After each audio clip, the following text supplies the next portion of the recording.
Yes.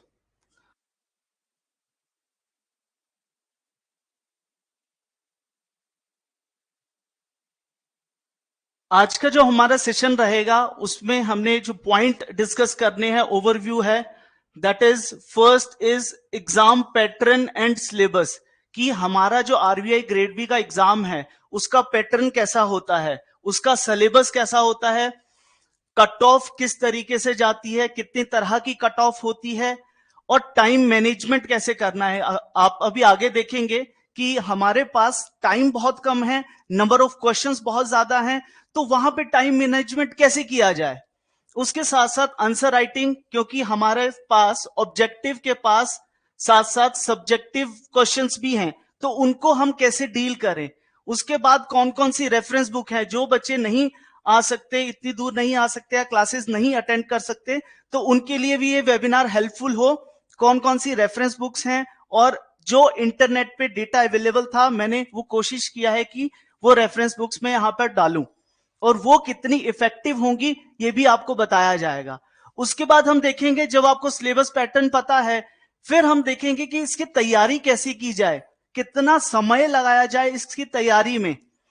उसके बाद आप जब सेलेक्ट हो जाएंगे तो उसके आफ्टर सिलेक्शन आपके पास कौन कौन सी करियर अपॉर्चुनिटीज हैं, कि आप मैनेजर लगते हैं, उसके बाद आप आगे टिल कहां तक पोस्टेड हो सकते हैं, और last at the end details of the exam, की एग्जाम की नोटिफिकेशन कब आती है, एग्जाम साल में कितनी बार होता है, और कितनी फ्रीक्वेंसी रहती है, नंबर ऑफ अटेम्प्ट्स कितने रहते हैं, और ट्रेनिंग आपकी कैसे होती है, वो सारी चीजें हम आज यहाँ पे सेमिनार में, वेबिनार में डिस्कस करने वाले हैं। Let's start the session. अगर यहां तक कोई क्वेरी है तो आप बता दीजिए, नहीं तो फिर मैं लास्ट में आपको 10 मिनट्स दूंगा अपना सेशन खत्म करने से थोड़ी देर पहले। आपके जो भी क्वेश्चंस होंगे, चाहे तैयारी को लेके, चाहे पोस्ट को लेके, किसी भी चीज को लेके अगर आपके कोई क्वेश्चंस होते हैं तो आप लास्ट 10 मिनट्स में मेरे से पूछ सकते हैं। वॉइस के थ्रू भी पूछ सकते हैं, माइक्रोफोन के थ्रू भी, और पब्लिक चैट के थ्रू भी। राइट, सेशन स्टार्ट करते हैं।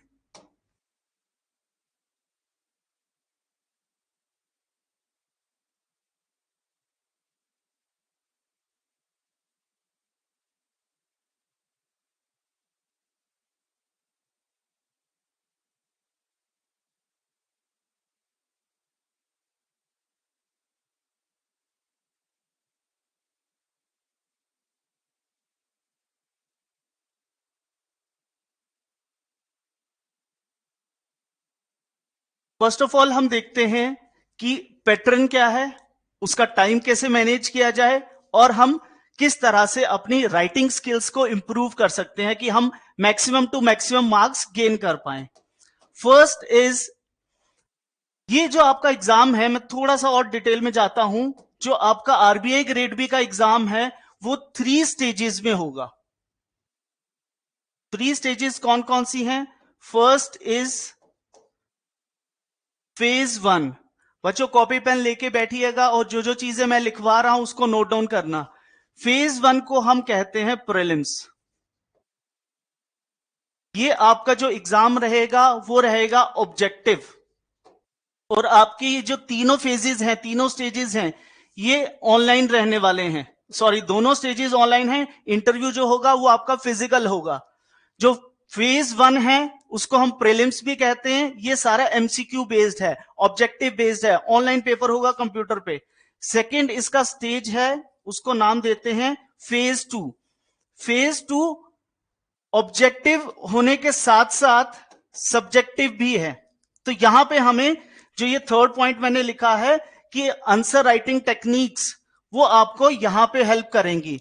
और इसमें जो फेज 2 है, 3 सब्जेक्ट आते हैं, उसमें एक सब्जेक्ट है इंग्लिश का, उसमें आपको एसए भी लिखना पड़ता है, तो उसके लिए हमें आंसर राइटिंग टेक्निक्स चाहिए होंगी। और थर्ड स्टेज आता है हमारा इंटरव्यू, मतलब आपकी पर्सनैलिटी। तो ये जो आरबीआई ग्रेड बी का एग्जाम है उसमें 3 स्टेजेस हैं। कौन कौन सी? Prelims, phase 2 mains and interview. I hope यहां तक आपको क्लियर होगा। आगे चलते हैं कि इसका जो फेज 1 है उसमें क्या सिलेबस है, उसका क्या पैटर्न है, फेज 2 में क्या क्या आता है। देखिए, जो हमारा फेज 1 है वो 4 सब्जेक्ट्स में डिवाइडेड है। जो हमारा फेज 1 है उसमें 4 सब्जेक्ट्स आते हैं। यहां पे आपको क्वेश्चंस भी दिख रहे हैं, मार्क्स भी दिख रहे हैं, ड्यूरेशन भी दिख रही है। तो इसको कैसे करेंगे? देखो, जर्नल अवेयरनेस का मतलब होता है current affairs plus banking awareness plus static. ये 3 चीजें आती हैं जर्नल अवेयरनेस में। उसके नंबर ऑफ क्वेश्चंस कितने रहेंगे? 80। कितने मार्क्स के रहेंगे? 80 मार्क्स के। मतलब एक क्वेश्चन कितने नंबर का है? एक नंबर का है। उसकी ड्यूरेशन कितनी है? 25 मिनट्स। अब ये देखिए 80 क्वेश्चन आपको 25 मिनट में करने हैं, तो आपको टाइम मैनेजमेंट यहां पे चाहिए ही चाहिए है। मतलब अप्रोक्सीमेटली आप 1/3 मतलब 20-25 सेकंड में या उससे भी कम सेकंड में आपको एक क्वेश्चन करना ही करना है। वो आपकी स्पीड बन जाएगी जब आप सारा कंटेंट पढ़ लेंगे। वो मैं बताऊंगा कि क्या क्या पढ़ना चाहिए, तो आपकी स्पीड इंक्रीज हो जाएगी। उसके बाद क्वांटिटेटिव एप्टीट्यूड। क्वांट कितने क्वेश्चंस हैं? 30। और मार्क्स कितने हैं? 30। 25 मिनट्स है। ये काफी अच्छा टाइम है, 25 मिनट दिए हैं। तो इसमें कौन कौन से हम सब्जेक्ट्स या कंपोनेंट उठाएंगे जिससे हम इसकी सेक्शनल और ओवरऑल कट ऑफ क्लियर कर पाए? इंग्लिश भी अगेन 30 और 30 है। कितने मिनट का है? 25 मिनट का। मतलब जितने का प्रोपोर्शन मैथ्स का है उतना ही इंग्लिश का है। उसके बाद आता है रीजनिंग। रीजनिंग कितना है? 60 क्वेश्चन, 60 मार्क्स के और 45 मिनट्स हैं। टोटल आपका जो पेपर रहेगा प्रीलिम्स का फेज 1 का, वो रहेगा 200 क्वेश्चन, 200 मार्क्स के और 2 घंटे में आपको करना है। मतलब 2 घंटे 1 मिनट भी आपको पूरा एक क्वेश्चन के लिए नहीं मिला। तो ये पूरे टोटल 200 क्वेश्चंस समटाइम्स बच्चे अटेम्प्ट भी नहीं कर पाते हैं। तो डरना नहीं है कि यार 1 मिनट में एक क्वेश्चन हो पाएगा कि नहीं हो पाएगा, मेरा तो बैकग्राउंड नहीं है, मेरा मैथ्स अच्छा नहीं है, मेरी इंग्लिश अच्छी नहीं है, मुझे तो करंट अफेयर्स ही नहीं आता है यार।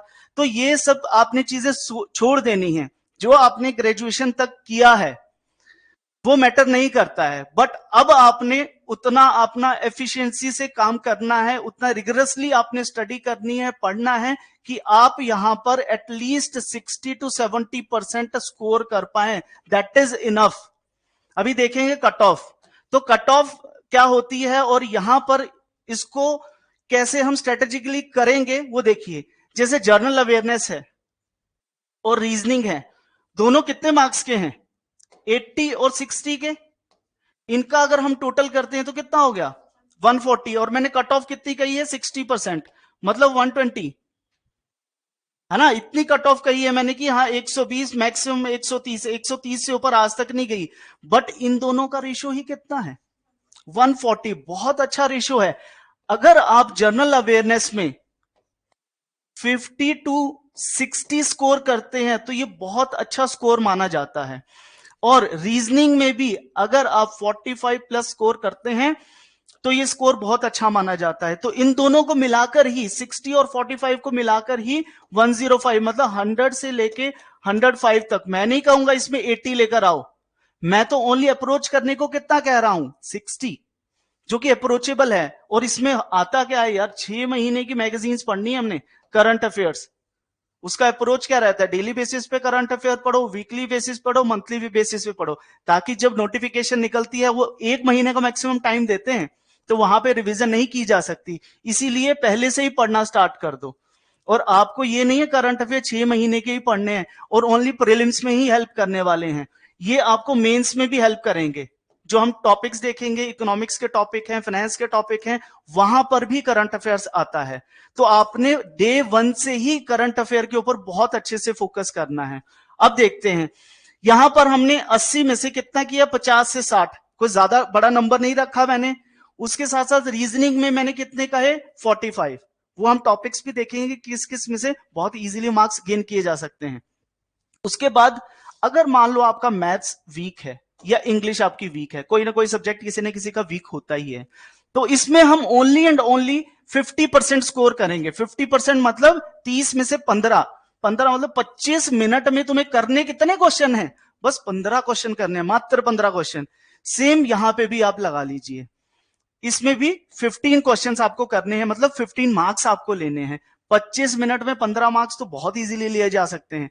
इनफैक्ट बच्चे 25, 27 भी स्कोर करते हैं।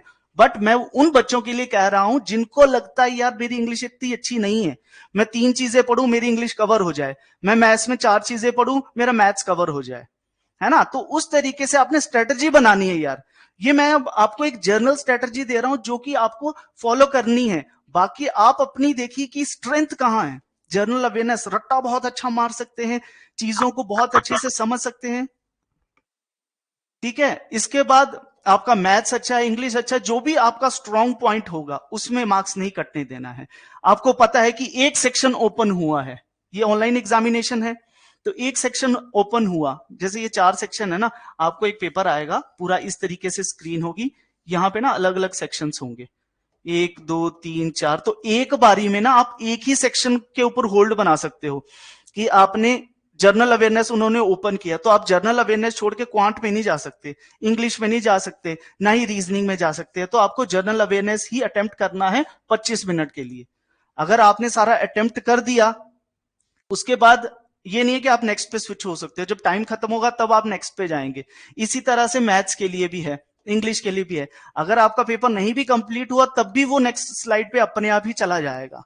तो ये कुछ पैटर्न रहता है ऑनलाइन एग्जामिनेशन का, तो आपको तैयारी भी बिल्कुल उसी के अकॉर्डिंग करनी है जैसे पेपर होता है। आई थिंक किसी बच्चे को प्रॉब्लम है, 1 मिनट बच्चों होल्ड करना।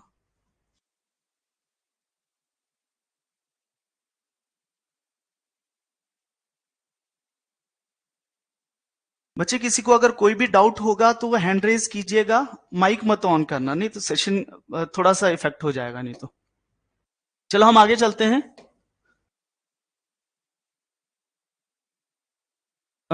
मैं आपको बता रहा था ये जो 4 सेक्शंस हैं इसमें हमने क्या करना है, इसमें 50 to 60 स्कोर करना है, इसमें ओनली 15 क्वेश्चन, इसमें भी 15 क्वेश्चन और इसमें 45 क्वेश्चन। तो हम टोटल अगर देखें तो अप्रोक्सीमेटली यार 135 हो गया, जो कि मैंने कहा था कि 130 तक की कट ऑफ जाती है, और लोएस्ट कट ऑफ भी गई है। 2022 की बहुत लोएस्ट कट ऑफ थी, 2021 की बहुत कम कट ऑफ थी। तो ये one of the toughest exams माना जाता है आरबीआई ग्रेड बी का। जैसे आईएएस ऑफिसर यूपीएससी के लिए सबसे टॉप मोस्ट पोस्ट होती है ना, यूपीएससी कंडक्ट कराता है, उसी तरह grade B officer direct recruitment के लिए, मैनेजर्स के लिए एग्जाम कंडक्ट करवाता है आरबीआई। तो वहां पे ये बैंकिंग सेक्टर, आपको पता है बैंक्स एसबीआई भी है, आईबीपीएस में भी काफी सारी नेशनलाइज्ड बैंक्स आते हैं, उन सब बैंक्स को जो रेगुलेट करता है वो आरबीआई है। तो आरबीआई की जो पोस्ट है ये सबसे टॉप मोस्ट है, तो इसका एग्जाम भी बहुत उसी तरीके से बनाया गया है जो ऑफिसर लाइक उनको क्वालिटीज चाहिए, ताकि वो यहां पे अच्छे से प्रीलिम्स मेंस इंटरव्यू अच्छे से मैनेज करें और हमें उसी तरीके से मैनेजर्स मिले। राइट, आई होप आपको ये सेक्शन क्लियर हो गया होगा। फिर इसके बाद आती है, ये तो हमारी होगी स्ट्रेटेजी की कौन कौन सा हम कितने कितने टाइम में करें। इसके बाद आता है कि जो कट ऑफ, एक होती है सेक्शनल कट ऑफ, एक होती है ओवरऑल कट ऑफ। जो सेक्शनल कट ऑफ है, सेक्शनल कट ऑफ क्या है कि हर सेक्शन में से आपको मिनिमम इतने क्वेश्चंस करने ही करने हैं। अगर आपकी ओवरऑल कट ऑफ क्लियर हो भी जाती है बट आपकी सेक्शन अगर नहीं क्लियर हुआ तो आप क्वालिफाई नहीं माने जाएंगे। जैसे जर्नल अवेयरनेस है, इसकी कट ऑफ बहुत कम जाती है बट एग्रीगेट में कितना रखता हूं, 25 तो आपने अटेम्प्ट करने ही करने हैं किसी भी हाल में। अब मैथ्स है, इसकी कट ऑफ 2 भी जा चुकी है, 1 भी जा चुकी है और 8 से ज्यादा नहीं जाती है।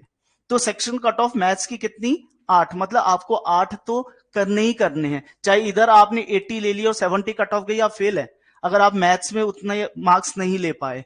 ठीक है, तो 2 से 8 तक मैथ्स की, सेम इंग्लिश की इतनी जाती है 2 से लेके 8 तक, रीजनिंग की भी 10 to 15 ही जाती है, मैक्सिमम 20, इससे ऊपर नहीं जाएगी, कभी भी नहीं जाएगी।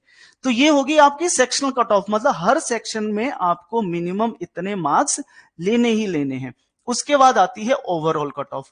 ओवरऑल कट ऑफ की मिनिमम आपने जितने बच्चों ने पेपर दिया था उससे जो मेरिट बनी है इतने आपको मार्क्स चाहिए, तभी आप क्वालिफाई होंगे। वो कट ऑफ जाती है 60 से लेके 130 के आसपास या 120 के आसपास। ये एक रेंज है ओवरऑल कट ऑफ की। तो हमने जो अभी डिस्कस किया वो उससे ऊपर का ही था। राइट, आई थिंक आपको फेज 1 का पैटर्न क्लियर हो गया होगा। दो वर्ड यूज होते हैं, एक होता है पैटर्न, एक होता है सिलेबस। पैटर्न और सिलेबस में बेसिक डिफरेंस क्या है और ये जरूरी क्यों है? पैटर्न होता है कि मार्क्स और क्वेश्चन डिस्ट्रीब्यूशन, कि कितने मार्क्स का आने वाला है, कौन सा सेक्शन, कितने नंबर का आने वाला है। अगर आपको यही नहीं पता होता, तैयारी कर रहे हैं, बहुत अच्छे से रट्टा मार रहे हैं, बहुत अच्छे से पढ़ रहे हैं, बट हमें यही नहीं पता कि यार जनरल अवेयरनेस तो 80 मार्क्स का आने वाला है, रीजनिंग हमारा 60 मार्क्स का आने वाला है, हम इन दोनों सेक्शन के ऊपर जो हमारे वीक हैं उन्हीं के ऊपर हम फोकस करते रह गए और बाद में पेपर देखा तो यार ये तो कम मार्क्स का आ रहा है। तो इसीलिए आपको पैटर्न का पता होना बहुत जरूरी है। और उसके बाद आता है सिलेबस, कि पैटर्न आपको पता लग गया कि प्रीलिम्स कितने मार्क्स का है, क्वालिफाई करना है या उसके मेरिट में मार्क्स जुड़ते हैं, मेंस है उसके मेरिट में मार्क्स जुड़ते हैं, कि क्या होता है यहाँ, ये आपको पैटर्न बताता है। सिलेबस क्या होता है? सिलेबस होता है कि जो जनरल अवेयरनेस सब्जेक्ट है, ये इसमें सब टॉपिक कौन कौन से हैं, कितने कितने में से क्या क्या आता है, क्वांट में कौन कौन से इंपॉर्टेंट टॉपिक्स हैं, इंग्लिश में कौन कौन से टॉपिक हैं, रीजनिंग में कौन कौन से टॉपिक हैं। देखो जब हम तैयारी करते हैं ना, तो हम हमेशा ये देखते हैं कि हमने सारा सिलेबस खत्म करना है, सारा सिलेबस खत्म करना है। ये जरूरी नहीं होता पेपर क्रैक करने के लिए। आपको ये जरूर पता होना चाहिए क्या मैंने नहीं पढ़ना है। जब आपको इस चीज का ज्ञान होगा क्या नहीं पढ़ना है, तो वो आप कहते हैं ना स्मार्ट वर्क करना चाहिए, वो स्मार्ट वर्क होता है। तो किस में से क्या क्या करना है वो मैं आपको एक लिस्ट बता दूंगा। वो आपने एग्जाम से पहले, जैसे अभी शायद नोटिफिकेशन आज या कल या इस हफ्ते के अंदर ना रिलीज हो जाएगी आरबीआई की, तो आप जब तैयारी करेंगे तो उसका जरूर ध्यान रखिए जो आप तैयारी कर रहे हैं और जो पेपर आया है कि आप कहाँ मैच करते हैं। वैसे तो हमारी टेस्ट सीरीज भी होती है और हर कोई टेस्ट सीरीज कंडक्ट कराता है, उसमें भी अपियर होके देखिए जब आपका सिलेबस कंप्लीट हो जाएगा। वो हम फर्दर डिस्कस करेंगे। आगे चलते हैं। अभी मैंने बताया था आपको पैटर्न, और ये है आपका सिलेबस। आरबीआई ग्रेड बी का फेज 1 में ये टॉपिक लास्ट 5 सालों में आते रहे हैं, इसमें से क्वेश्चन आता ही आता है। रीजनिंग है, रीजनिंग जो है वो दो तरह की होती है, एक होती है वर्बल रीजनिंग और एक है नॉन वर्बल रीजनिंग। दो तरह की रीजनिंग है, वर्बल और नॉन वर्बल। बैंकिंग का कोई भी एग्जाम है, चाहे आरबीआई ग्रेड भी है, चाहे एसबीआई है, चाहे आईबीपीएस है, कोई भी एग्जाम है, उसमें ओनली वर्बल रीजनिंग पूछी जाती है। ये वर्बल रीजनिंग के टॉपिक्स हैं। नॉन वर्बल रीजनिंग जो स्टेट एग्जाम्स हैं या एसएससी के एग्जाम्स हैं उसमें पूछा जाता है। तो आरबीआई ग्रेड बी में ये टॉपिक्स आपने घोल के पी जाने हैं। कितने टॉपिक्स? मुश्किल से 10-15 के टॉपिक्स हैं। यहाँ पे स्टेटमेंट बेस्ड जो क्वेश्चंस लिखे हैं ना, इसमें सब टॉपिक्स आ जाते हैं। रेस्ट ये टॉपिक्स हैं। क्या लगता है कि रीजनिंग के 60 नंबर लेने के लिए ये टॉपिक्स पढ़े नहीं जा सकते? अगर 2 दिन में भी एक टॉपिक पकड़ो ना, तब भी बहुत डिटेल में जाके, बहुत इन डेप्थ सी लेवल तक जाके आप इन क्वेश्चंस में अच्छे मार्क्स ले सकते हैं। बच्चा ना मेहनत नहीं करता है, आप भी हैं, कोई होगा फर्स्ट ईयर में, होगा सेकेंड ईयर में, थर्ड ईयर में। बच्चा सोचता है कि यार मैं तैयारी करूं थर्ड ईयर में, ग्रेजुएशन के बाद तैयारी करूं। हमेशा ना यही सोच रहती कि मैं ग्रेजुएशन खत्म करूं उसके बाद देखूंगा। ये बहुत गलत अप्रोच है। जो भी सक्सेसफुल कैंडिडेट है या हमारे पास भी आते रहते हैं, मैं उनसे भी आपको मिलवाऊंगा, इंटरेक्शन रखूंगा जरूर, कि उनसे मिलना, पूछना आपने तैयारी कब शुरू की है। अगर एम अचीव करना है ना, तो first year, second year, twelfth नहीं मैटर करती। यूपीएससी की तैयारी, आईएएस की तैयारी के लिए बच्चे 10th 12th में ही शुरू कर देते हैं। और आरबीआई ग्रेड भी कोई इजी एग्जाम नहीं है। हाँ अप्रोचेबल है, उसको हम कर सकते हैं, बट इजी मत आप कंसिडर कीजिएगा इसको। बहुत अच्छे लेवल का एग्जाम है। हम थोड़ा सा मैं डिटेल में जाऊंगा कि ये जो टॉपिक्स मैंने मेंशन किए हैं, ये कितने कितने मार्क्स के आते हैं। पेपर में ना सेट आता है, कोई 5 का आएगा, कोई 3 का आएगा, कोई 2 का आएगा। तो वो मैं यहाँ पे आपको मेंशन करूंगा ताकि आपको पता लग जाए थोड़ी बहुत स्ट्रेटजी। देखो एक दिन में तो मैं ऑफिसर नहीं बना सकता हूं, बट मैं ऑफिसर बनने के लिए आपको तैयार जरूर कर सकता हूं कि हाँ ये करना है, ये विजन है। अगर आपको रिकॉर्डिंग भी चाहिए होगी तो रिकॉर्डिंग भी अवेलेबल हो जाएगी, और फेसबुक उस पर भी चली जाएगी, यूट्यूब पे भी, तो आप वहां से भी देख सकते हैं। फर्दर रेफरेंस के लिए, फ्यूचर रेफरेंस के लिए। First is coding decoding. बच्चों मैं टॉपिक को एक्सप्लेन नहीं कर पाऊंगा, चाहे प्रीलिम्स है चाहे मेंस है, नहीं तो सेशन 3-4 घंटे का हो जाएगा और बोरिंग हो जाएगा, आप बैठ भी नहीं पाओगे इतना। कोडिंग डिकोडिंग 5 मार्क्स का आता है। उसके बाद रैंकिंग 3 to 5 मार्क्स का आता है। डायरेक्शन अगेन अगर आप लिख सकते हैं तो साथ साथ लिख भी लीजिए, नहीं तो स्क्रीनशॉट ले लेना at the end. Direction again 3 to 5 marks, data sufficiency 3 marks, puzzles 20 to 25 marks. बहुत ही मेजर पोर्शन है पजल का। इन पजल्स में जिन बच्चों ने सब्जेक्ट नहीं पढ़ा है रीजनिंग का, बच्चों मैं यही कहूंगा कि मैं थोड़ा सा डिटेल में नहीं जा पाऊंगा, आप बस टॉपिक को याद रखना कि पजल कोई टॉपिक होता है। तो पजल में सिटिंग अरेंजमेंट आता है,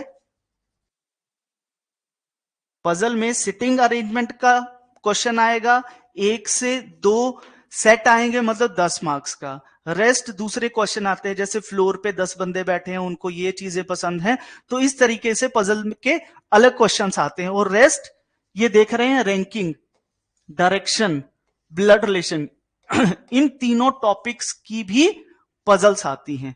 तो ये भी जो है वो 3 to 5 मार्क्स का आता है। तो 25 क्वेश्चंस में से आप देख रहे हैं 3 6 छोटे छोटे वाले ले लो, 3 6 9, तो 25 में से 9 तो अप्रोचेबल है और टॉपिक ये इजी भी रहते हैं कि आप अगर प्रैक्टिस करते हो तो वहां पे पजल आपकी बहुत इजीली हो जाएगी।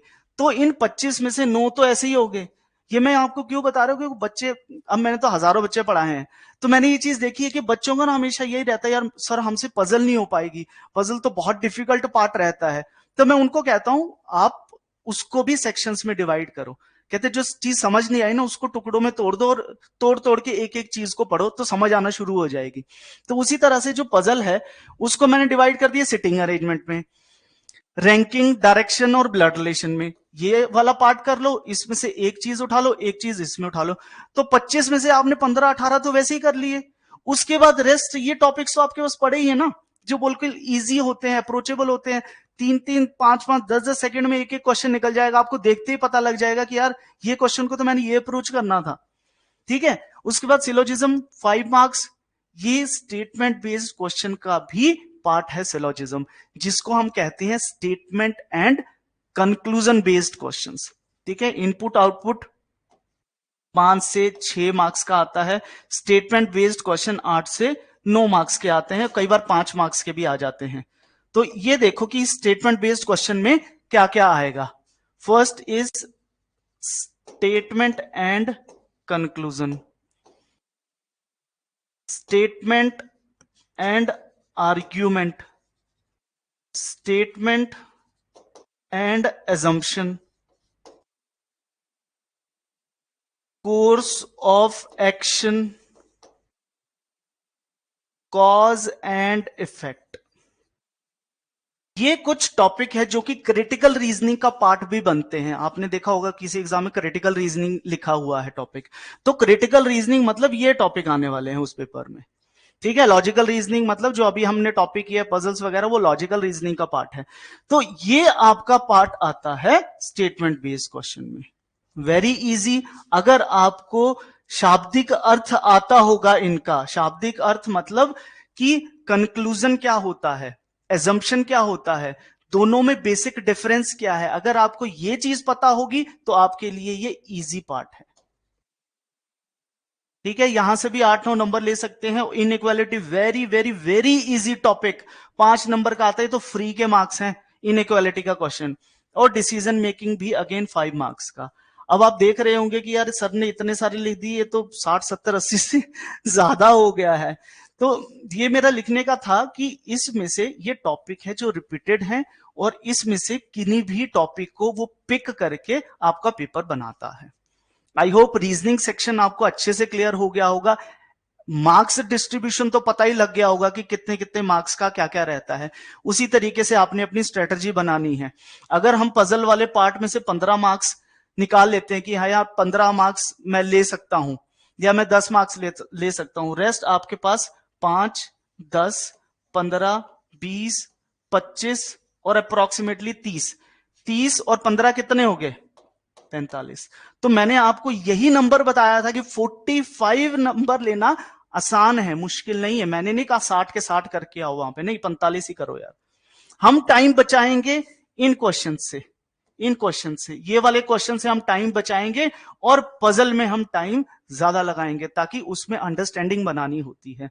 जब यहां पे आपको पजल्स करवाई जाएंगी तो हो सकता है एक पजल आपकी 30 मिनट की भी जाए, 35 मिनट की भी जाए, बट उसके बाद वो ही पजल अगर फिर से करोगे, मतलब उस टाइप का क्वेश्चन करोगे, तो वो आपकी लोअर डाउन होके 20 मिनट हो जाएगा। फिर मैं वही क्वेश्चन दे दूं तो वो 15 हो जाएगा, फिर दे दूं 5 मिनट तक आपको वो टाइम लेके आना है। और रिड्यूस टाइम कैसे होता है, जब आप एक ही तरह के क्वेश्चंस को बार बार करते हैं। मतलब मेरा कहने का मतलब है कि आपने इस सारे सिलेबस में से क्या करना है, टाइप्स सारे कर लेने हैं। चाहे आपका रीजनिंग है, चाहे आपका क्वांट है, चाहे आपका इंग्लिश है, सारे टाइप के क्वेश्चन आपने कर लेने। कोई इंटरनेट पे क्वेश्चन, कोई बुक्स नहीं बची होनी चाहिए आपके पास। अगर आप पेपर देने चाह रहे हो, चाहते हो फर्स्ट अटेम्प्ट में पेपर क्रैक होना, तो आपने कोई भी टाइप का क्वेश्चन नहीं छोड़ना है। और फर्स्ट अटेम्प्ट में पेपर क्रैक होता है और हुआ भी है बच्चों का। नेक्स्ट उस पर चलते हैं, क्वांटिटेटिव एबिलिटी मतलब मैथमेटिक्स। अब मैथ्स है सिंप्लीफिकेशन एंड अप्रोक्सीमेशन। कई बार आरबीआई इसमें से पूछता ही नहीं है, और कई बार 3 से 5 क्वेश्चन पूछ लेता है, कई बार सीधा ही 5 का सेट आ जाएगा। सिंप्लीफिकेशन के लिए आपका बोर्ड मास जो है वो आपका स्ट्रांग होना चाहिए।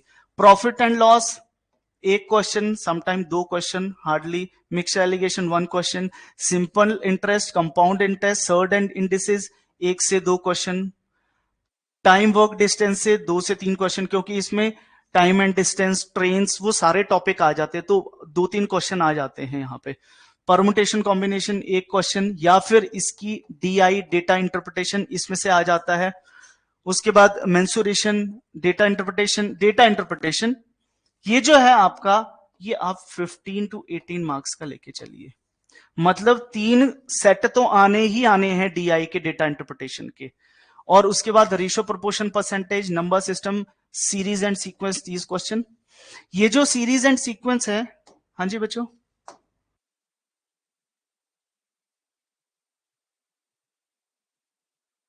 रितिका, एनी डाउट बेटा? You have raised your hand. Shall I continue? Okay.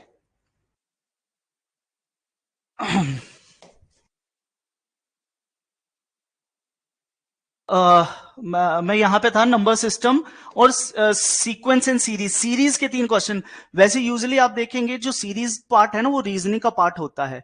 ये जो टॉपिक है सीरीज का, मतलब सिंपल सा क्वेश्चन लिख रहा हूं यार, ये तो हर किसी को आता होगा कि 2 4 6 आगे क्या आएगा, 2 4 6 8 आगे क्या आएगा 10। तो हमने ये देखना होता है कि इसके जो पीछे है कौन सी सीरीज लगी हुई है। तो ये सीरीज का पार्ट है। इतना इजी क्वेश्चन नहीं आने वाला है, मत सोचना, एक्सपेक्ट मत करना ऐसा आएगा। तो ये जो क्वेश्चन है, इस तरीके से सीरीज के क्वेश्चन आते हैं। उसके लिए बहुत सारे 7-8 टाइप्स हैं, वो आप कर लोगे तो 3 नंबर आपके पक्के हैं। तो ये आपका मैथ्स का, क्वांट का सिलेबस रहता है। इसमें से आपने जो फोकस करना है ना, वो फोकस करना है डेटा इंटरप्रिटेशन के ऊपर। डेटा इंटरप्रिटेशन के कितने, 15 नंबर। और मैंने तुम्हें बोले कितने थे, कितने नंबर बोले थे कि अगर आपने मैथ्स क्वालिफाई करना है, या मैथ्स में हमने मिनिमम कट ऑफ, या मैथ्स में हमने 15 नंबर लेने हैं, तो डेटा इंटरप्रिटेशन बोला था ना। मतलब 15 नंबर बोले थे, जो कि डेटा इंटरप्रिटेशन से बहुत इजीली कैच किए जा सकते हैं। इसके साथ साथ आपके पास अदर ये सारे टॉपिक्स हैं, वो भी 15 नंबर के आते हैं। अगर अप्रोक्सीमेशन, सिंप्लीफिकेशन का क्वेश्चन आ गया तो वो आपके 10 नंबर के आएंगे, मिसलिनियस क्वेश्चन कहा जाता है। सीक्वेंट एंड सीरीज का आ गया तो 7 क्वेश्चन आएंगे। तो इस तरीके से आपका जो मैथ्स का सिलेबस है वो बाइफ्रिकेटेड होता है।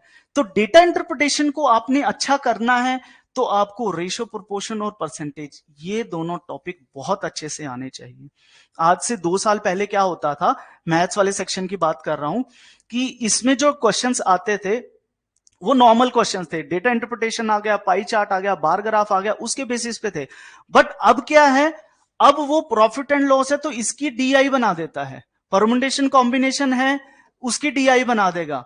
मिक्सचर, एलिगेशन, पार्टनरशिप, इन सब टॉपिक्स की वो डीआई देने लग पड़ा है। मतलब हमें कंसेप्चुअल क्लैरिटी के ऊपर जाना ही पड़ेगा, कॉन्सेप्ट एक बार करने ही पड़ेंगे, उसके बाद जाके हम वहां पे डेटा इंटरप्रिटेशन का जो पार्ट है उसको एफिशिएंटली कर पाएंगे, अटेम्प्ट कर पाएंगे हम। क्लियर है ये? उसके बाद आते हैं third section is English. English is a language. बच्चे सोचते हैं यार हमें इंग्लिश बोलने नहीं आती, मेरे से पेपर क्रैक होगा कि नहीं होगा, इंटरव्यू में कैसा होगा। तो आपको ये टेंशन लेने की जरूरत नहीं है। आपने ये चीज के ऊपर फोकस करना है, जो आपका ग्रामर पोर्शन है, ग्रामर को पहले स्ट्रॉन्ग करो। ग्रामर में क्या करना है, parts of speech, noun, pronoun, verb, adverb, adjective, conjunction, preposition, इसके ऊपर आपने फोकस करना है, क्योंकि इसी से ही रीडिंग कॉम्प्रिहेंशन आपका अच्छा होगा, क्लोज पैसेज या क्लोज टेस्ट आप कर पाएंगे, फिलर्स कर पाएंगे, कनेक्टर्स कर पाएंगे, पैराग्राफ कंप्लीशन कोई भी है, सब कुछ आपका इसी टॉपिक से लिंक्ड है। मतलब आप ग्रामर करो, उसके बाद इन सब पे अप्लाई करो। इनफैक्ट पैराजंबल में भी ग्रामर यूज होता है। अगर आपका ग्रामर स्ट्रांग हो गया तो पैराजंबल की ट्रिक आपको झटके से पता लग जाएगी। और इसमें मार्क्स डिस्ट्रीब्यूशन पता है कितना है? रीडिंग कॉम्प्रिहेंशन 10 मार्क्स का, इसमें इडियम फ्रेजेस भी पूछ लेता है वो, एंटोनिम सिनोनिम जिसको वर्ड मीनिंग कहते हैं वो भी इसमें से पूछ लेगा, और रेस्ट इसके भी क्वेश्चन रहते हैं वो आपको कॉम्प्रिहेंशन से ही आ जाते हैं। अगर आपकी रीडिंग स्किल्स अच्छी है, अगर डेली आप न्यूज़पेपर पढ़ते हैं, तो आपके 10 नंबर कहीं नहीं गए। इसके बाद अगर आपको नहीं आता, ये भी नहीं हुआ, ये भी नहीं हुआ, कुछ भी नहीं हुआ, पैराजंबल कर लिया ना, तो 15 नंबर यहीं से आ गए आपके। मैंने 15 ही बोला था। अब पढ़ना तो है, मैं मना नहीं कर रहा हूं कि ग्रामर को बिल्कुल ही छोड़ दो। एक बार पढ़ लो, समझ लो, और पेपर को देखो, पिछले साल के पेपर को देखो, मेमोरी बेस्ड हमारे पास बहुत पेपर पड़े हुए हैं। तो आप ये देखो कि अगर मैं 15 नंबर लेने हैं, क्योंकि 15-15 मैंने इसीलिए कहे हैं यहां पे कि आपका ये और ये स्ट्रांग है। अगर आप इसमें से ज्यादा अच्छा ले सकते हैं, जीए ज्यादा अच्छी नहीं कर सकते हैं, फिर भी 50 आपको 45-50 लेने ही पड़ेंगे पेपर क्रैक करने के लिए। बट मैंने उन बच्चों के लिए अप्रोच बता रहा हूं जिनके ये जो 2 सेक्शन हैं ये वीक रहते हैं, वीकर रहते हैं। मोस्टली जो आर्ट्स बैकग्राउंड के होते हैं या फिर बीकॉम बैकग्राउंड के, जिनके पास मैथ्स नहीं है, वो लैक कर जाते हैं क्वांटिटेटिव एबिलिटी में। नेक्स्ट आते हैं जर्नल अवेयरनेस के ऊपर। जर्नल अवेयरनेस मतलब ऑल अबाउट करंट अफेयर्स, और ये बहुत ही इंपॉर्टेंट चीज है यार। नॉर्मल जीने के लिए किसी हम पार्टी में भी बैठे हो ना, हमें हमारे जो बड़े बुजुर्ग लोग होते हैं वो यहीं से क्वेश्चन उठा लेते हैं, यार उसका क्या चल रहा है, उसका सीन क्या चल रहा है, वहां पे क्या हुआ, कौन सी कॉन्फ्रेंस हुई, और हमें ऐसे डिमोरलाइज कर देते हैं कि ऐसे ऐसे क्वेश्चन पूछ के कि यार ये तो हमें आता ही नहीं है, हमने तो पढ़ाई अपनी खराब कर दी। तो चलो वो तो एक अलग एस्पेक्ट है कि हम दूसरे के लिए कभी नहीं पढ़ते, अपने के लिए पढ़ते हैं, बट एटलीस्ट आपका ना, या करंट अफेयर मतलब न्यूज़पेपर सेक्शन ना, वो आपका स्ट्रांग होना चाहिए। डेली बेसिस पे आप अभी से, चाहे first year, second year, third, professional कोई भी है, डेली बेसिस पे ना 1 घंटा शुरू कर दो यार न्यूज़पेपर। मैं इतना बता देता हूं कि आपको न्यूज़पेपर की जरूरत नहीं पड़ेगी। करंट अफेयर मैगजीन हम देते हैं तो वो सफिशिएंट है यार, या कोई भी करंट अफेयर की आप मैगजीन ले लोगे ना, वो सफिशिएंट ही होगी, क्योंकि करंट अफेयर क्या है, पूरे महीने का जो कंपाइल्ड है वो आपको दे दिया, तो आपको इसकी जरूरत नहीं है। बट मैं आपका सोर्स ऑफ नॉलेज और जो आपका बेस है ब्रॉड करने के लिए, जैसे कि ऐसे आएगा, इकोनॉमिक के ऊपर ऐसे आता है, इकोनॉमी के ऊपर यूजली ऐसे आता है, या किसी फ्रेज के ऊपर ऐसे आ गया, तो वो बेस आप कहां से डेवलप करोगे? वो न्यूज़पेपर से डेवलप करते हो, एडिटोरियल से डेवलप करते हो। तो यहां पे आपके पेपर के लिए इतना रेलेवेंट नहीं है न्यूज़पेपर कि आपको न्यूज़पेपर पढ़ना ही पढ़ना है। बट हाँ, अगर आप अपना बेस स्ट्रांग करना चाहते हैं, अपनी रीडिंग स्ट्रांग करना चाहते हैं, आप कॉम्प्रिहेंशन को अच्छे से अटेम्प्ट करना चाहते हैं, तो न्यूज़पेपर जरूर पढ़िए, और अच्छा रहेगा। इंटरव्यू में भी इसके ऊपर क्वेश्चन पूछे जाते हैं कि आज क्या आया है न्यूज़पेपर में। अगर किसी गवर्नर ने या डिप्टी गवर्नर ने या किसी अदर पर्सन ने स्टेटमेंट दी है, तो उस स्टेटमेंट में क्या कहा गया, या रिसेंटली कोई कमेटी एस्टेब्लिश हुई है तो उसमें क्या कहा गया। तो newspaper is very important part. उसके बाद जर्नल अवेयरनेस में नेशनल इंटरनेशनल में से क्वेश्चन आता ही आता है। इसमें जो सबमिट्स होते हैं उसके ऊपर क्वेश्चन आएगा, जो कॉन्फ्रेंसेस हुई उसके ऊपर क्वेश्चन आएगा, जो भी गवर्नमेंट स्कीम्स, याद रखिएगा इस वर्ड को, जो गवर्नमेंट स्कीम्स है उसके ऊपर आरबीआई इंटरेस्टेड ही है, क्योंकि आरबीआई क्या है, मॉनेटरी पॉलिसी रेगुलेट करता है, मॉनेटरी पॉलिसी बनाता है, फाइनेंशियल डिसीजंस लेता है, तो वो इसके ऊपर बहुत ज्यादा इंटरेस्टेड होता है। तो गवर्नमेंट स्कीम्स आपने अच्छे से पढ़नी ही पढ़नी है। इसके साथ साथ अवार्ड के 3 से 4 क्वेश्चन इसमें आते ही आते हैं जनरल अवेयरनेस करंट अफेयर में से। स्पोर्ट्स का एक क्वेश्चन, और स्पोर्ट्स के लिए मैं एक और आपको ऐड करना चाहूंगा कि स्पोर्ट्स वाला पार्ट ना आप छोड़ दो अभी, जो फर्स्ट ईयर सेकेंड ईयर में, तो अभी छोड़ दो। स्पोर्ट्स वाला सेक्शन बस लास्ट के 6 मंथ जब आपका पेपर आने वाला होगा, कोई डिसाइडेड नहीं है, पहले तो जून जुलाई सितंबर तक हो ही जाता था पेपर, बट अब कोविड के कारण सब कुछ हिला हुआ है, पता नहीं कब होता है। इसको लगते हैं 1 से 2 साल लग जाएंगे कि अपने जो यूजुअल टाइम था इसका जून जुलाई वाला, उस तक आने के लिए 1 या 2 साल लग ही जाएंगे। तो फिर भी अगर आप तैयारी कर रहे होंगे और तैयारी करनी होगी तो स्पोर्ट्स वाला सेक्शन लास्ट के 6 महीने उठाना। अभी मैं रट्टा मारने को नहीं बोलूंगा, क्योंकि कोहली तब तक 2-3 सेंचुरीज एक्स्ट्रा बना चुका होगा, किसी को अवार्ड मिल चुका होगा, कुछ और भी हो चुका होगा, ठीक है। उसके बाद इंपॉर्टेंट डेज, जो एक महत्वपूर्ण दिन रहते हैं, हर महीने में कोई ना कोई इंपॉर्टेंट डे आता है। जैसे अभी मार्च है, 20 मार्च को स्पैरो डे काफी पहले अनाउंस हुआ था 2012-13 में, तो वो इंपॉर्टेंट बनता है आपके लिए। उसमें से 1 से 2 क्वेश्चन या समटाइम थीम बेस्ड क्वेश्चन भी आते हैं कि इस इंपॉर्टेंट डे की क्या थीम रही है। उसके बाद financial system and banking systems, ये मैं इतना प्रेफर नहीं करता हूं, क्योंकि 80 में से 10 क्वेश्चन इसके ऊपर आते हैं, और वो मोस्टली आपके जो बैंकिंग के क्वेश्चंस है ना, वो आपके करंट अफेयर वाले पोर्शन से ही कवर हो जाते हैं। रेस्ट जो थोड़े बहुत रहते हैं, जब हम इकोनॉमिक सोशल इश्यूज पढ़ते हैं और फाइनेंस वाला पार्ट पढ़ते हैं, तो वो वहां से भी कवर हो जाते हैं। कुछ बैंकिंग टर्म्स है, उसके लिए तुम्हें थोड़ी अलग सी क्लासेस लेनी पड़ती हैं और बुक्स पढ़नी पड़ती हैं वो, बट इसके ऊपर इतना ज्यादा नहीं है कि आप 1 महीना ही पूरा इसको दे दो, इतना टाइम नहीं आपने देना है। रेस्ट अपॉइंटमेंट रेजिग्नेशन के ऊपर डेफिनेटली क्वेश्चन आता है कि रिसेंटली अपॉइंटमेंट किसकी हुई है, वर्ल्ड बैंक का कोई चेंज हुआ है, कोई किसी का प्रेसिडेंट चेंज हुआ है, प्राइम मिनिस्टर चेंज हुआ है, जो भी इंपॉर्टेंट एंटिटीज होती हैं उसके ऊपर क्वेश्चन यहाँ पे अपॉइंटमेंट एंड रेजिग्नेशन से पूछा जाता है कि अभी कोई रिसेंटली रिजाइन करके गया, कहीं और ज्वाइन किया, उस बंदे का नाम क्या था, आपको ऑर्गेनाइजेशन का नेम दे देंगे। तो इस तरीके से रेजिग्नेशन के ऊपर क्वेश्चन आते हैं, और बैंकिंग टर्म्स अगेन वो यहीं से ही कवर हो जाएगा। तो ये आपका जनरल अवेयरनेस सेक्शन रहता है 80 मार्क्स का। अब 80 मार्क्स से मैं एग्जैक्ट आपको नहीं बता रहा हूं कि कितने कितने का क्या क्या आएगा, बट 50 to 55 क्वेश्चंस जो आते हैं वो करंट अफेयर बेस्ड क्वेश्चन आते हैं। 10 to 12 क्वेश्चन जो है वो बैंकिंग अवेयरनेस या फाइनेंशियल अवेयरनेस में से क्वेश्चन आएंगे। एवरीविएशन के ऊपर भी, इकोनॉमिक एवरीविएशंस होती है ना हर चीज के लिए, जैसे मैंने बोला RBI, reserve bank of India, इस तरह से एवरीविएशंस होती हैं जो न्यूज़पेपर में आती हैं, उसके ऊपर भी क्वेश्चंस आते हैं। और रेस्ट जो क्वेश्चन रहेंगे वो आपके 10 से 15 जो क्वेश्चन है वो स्टैटिक में से आते हैं। स्टैटिक मतलब कोई पर्टिकुलर जगह न्यूज में रही तो उसमें पूछ लेंगे कि ये फेमस प्लेस किस चीज के लिए है, ये फेमस टेम्पल किस चीज के लिए है, ये लेक किसके लिए है। मान लो रशिया की अभी वॉर हुई थी तो पूछ लेंगे कि सबसे लार्जेस्ट या सबसे डीपेस्ट लेक कौन सी कंट्री में है, 4 ऑप्शंस दे देंगे। मतलब वो कहीं ना कहीं करंट अफेयर्स में से ही ना स्टैटिक उठाते हैं, या पर्टिकुलर कोई पार्क, नेशनल पार्क हो गया, टाइगर रिजर्व हो गया, बायोस्फीयर रिजर्व हो गए, उसके ऊपर क्वेश्चन आता है कहां से, जनरल अवेयरनेस में से, मतलब करंट अफेयर में से ही स्टैटिक पोर्शन रहेगा। तो ये है आपका डिटेल्ड जो analysis for RBI grade B mains. I hope आपको ये क्लियर हो गया होगा कि कैसे कैसे क्या करना है। बाकी जब आप अपनी जर्नी शुरू करते हैं तो एक्चुअल डिफिकल्टी तो तभी आती है।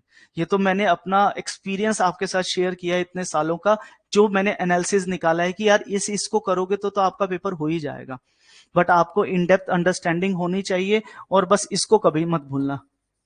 आजकल बच्चे पता क्या करते हैं, कहते हैं सर हम आए हैं डेमो के लिए आए हैं।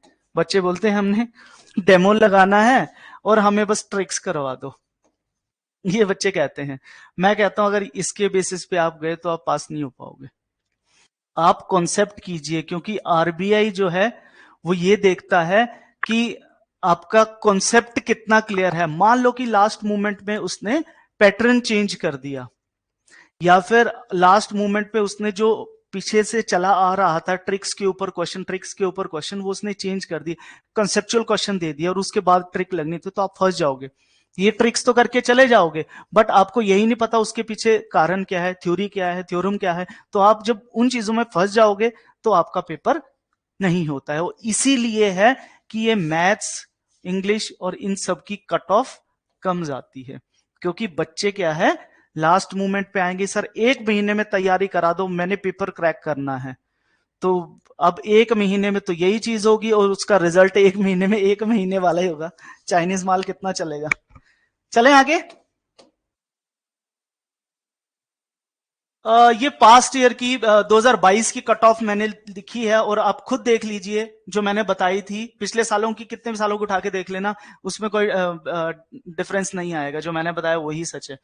फिर जर्नल, जर्नल के लिए 80 में से कितनी 12, कैटेगरी के लिए तो और भी घट गई।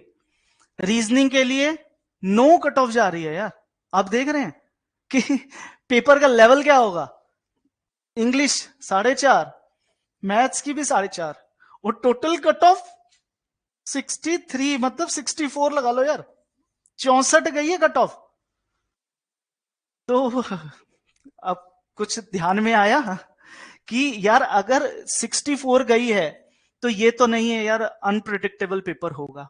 जिस बच्चे ने कॉन्सेप्ट के ऊपर काम नहीं किया होगा और राइट स्ट्रेटजी से नहीं चला होगा, मेंटरशिप की बहुत जरूरत पड़ती है आपको जब आप तैयारी करते हैं ना कि क्या से करनी चाहिए। बच्चे क्या करते हैं ना, जो ये जीए वाला पार्ट है जनरल अवेयरनेस, इस पे ओवर अटेम्प्ट कर देते हैं। मान लो उसको 50 क्वेश्चन आता था ना, 30 नहीं आएगा, वो 30 अटेम्प्ट के चक्कर में गलत कर लेगा, या 40 क्वेश्चन करेगा 40 ही तुक्के मार देगा कि यार मुझे लग रहा था, मैंने पढ़ा था। जब हम रिवीजन नहीं करते ना तो हम उसी में रहते कि यार मैंने पढ़ा था, यार ये हो सकता है, फिर घर आके देखते हैं तो गलत हो गया। तो यहीं से आपके मार्क्स कट जाते हैं, क्योंकि नेगेटिव मार्किंग है ही है। तो नेगेटिव मार्किंग अगर 40 के नेगेटिव करोगे तो ये आपका नंबर तो नीचे चला ही गया ना। तो इसीलिए जो सेक्शन कट ऑफ है वो इतनी कम जाती है और ओवरऑल कट ऑफ भी इतनी कम जाती है कि हम ओवर अटेम्प्ट कर देते हैं, नहीं आते हुए भी हम एक्स्ट्रा अटेम्प्ट कर देते हैं। एक सेशन चाहे मैं आपका अलग से ले लूंगा किसी टाइम पे, कि क्वेश्चन को अगर हम अटेम्प्ट कर रहे हैं तो एक बोलते हैं ना इंटेलिजेंट गेस लगाओ, जैसे 1 2 3 4 5 ये है, तो इसमें से कहते हैं 80% आपने दिमाग लगाया कि यार कैसे ये आंसर बन सकता है या फिर ये कैसे सही हो सकता है। 80% गेस क्यों कहते हैं, हम ये देखते हैं कि इसमें हम इलिमिनेशन मेथड लगाते हैं। इलिमिनेशन मेथड क्या होता है, एक तो होता है सिलेक्शन मेथड, इसका ये आंसर है, एक होता है इलिमिनेशन मेथड, यार ये तो नहीं हो सकता, ये तो नहीं हो सकता, ये नहीं हो सकता, यार इन दोनों में से क्या होगा, यार ये भी ना किसी और से रिलेटेड है, इसका पता नहीं बट ये बन सकता है। तो आपने ये 4 तो हटा दिए, आपका ये वाले को लेके श्योर नहीं थे, आपने इसको टिक किया। अब ये वाली प्रैक्टिस आप पेपर में मत करें, जब यहां पे टेस्ट सीरीज होती है तब आप ये एक्सपेरिमेंट लगाएं कि 80% इंटेलिजेंट गेस आप लगा रहे हैं तो आप कितना सक्सेसफुल हो रहे हैं। सारी जितनी भी आपने स्ट्रेटजी लगानी है, तुक्के लगाने हैं, कुछ भी करना है, वो आप यहीं पे जब टेस्ट सीरीज होगी, जब आप पढ़ रहे होंगे, टेस्ट देंगे, सारे एक्सपेरिमेंट यहीं पे कर लेना। लड़ाई के टाइम पे ना जब हम युद्ध करने जाते हैं तब वहां पे हम एक्सपेरिमेंट नहीं करते, चल यार ये चीज कर लेते हैं, वो चीज कर लेते हैं। वो क्या होता है कि आपने उसकी प्रेपरेशन, और अगले आदमी जो था जिसके साथ हम युद्ध करने जा रहे थे वो कितना शक्तिशाली है उसको देख के अपनी स्ट्रेटजी बनाई जाती है। तो यहाँ पे जो एग्जाम है उसको देख के आप अपनी स्ट्रेटजी बनाओगे ना, उस तरीके से पढ़ के जाओगे ना, तो उसी तरीके से आपने यहाँ पे करना है। आई होप आपको ये वाला कट ऑफ वाला सेक्शन क्लियर हो गया होगा। मैं ज्यादा नहीं जाऊंगा, नहीं तो सेशन बहुत लंबा हो जाएगा। आगे चलते हैं। प्रीलिम्स की जो है रेफरेंस बुक्स यहाँ पे मैंने कुछ मेंशन की है, इंटरनेट से मेरे को मिली थी। मैं इतनी रिकमेंड नहीं करता हूं बुक्स, क्योंकि मैंने जितनी भी अभी तक मार्केट में बुक्स देखी हैं, फेज 2 की कुछ अच्छी बुक्स हैं और मैथमेटिक्स की 1-2 बुक्स ठीक हैं, बट अभी रीजनिंग की एट पार ना बुक्स मिली नहीं मेरे को, और उस लेवल की बुक्स नहीं है। बट स्टिल आप इन बुक्स को रेफर कर सकते हैं स्टार्टिंग पर्पज से। Verbal and non verbal reasoning की RS अग्रवाल, नॉन वर्बल तो पढ़ना ही मत। फिर analytical reasoning by MK Pandey, ये आप फॉलो कर सकते हैं। बट ये इन बुक्स को पढ़ के भी तभी फायदा होगा अगर आपने एक बार मेंटरशिप ली होगी या एक बार आपने अपने आप वो चीज पढ़ी होगी, तभी आप इनसे भी प्रैक्टिस कर पाएंगे। नहीं तो आपको पता ही नहीं है, आप लॉन्ग मेथड ही लगा रहे हैं, कॉन्सेप्चुअल क्लैरिटी, उसके बाद ट्रिक्स लगानी है तो वो कैसे लगानी है वो आपको बाद में ही पता लगता है। उसके बाद English, word power made simple by Norman Lewis, उसके बाद objective general English SP Bakshi की है, हाई स्कूल ग्रामर है, कंपोजिशन ऑफ रेन मार्टिन है।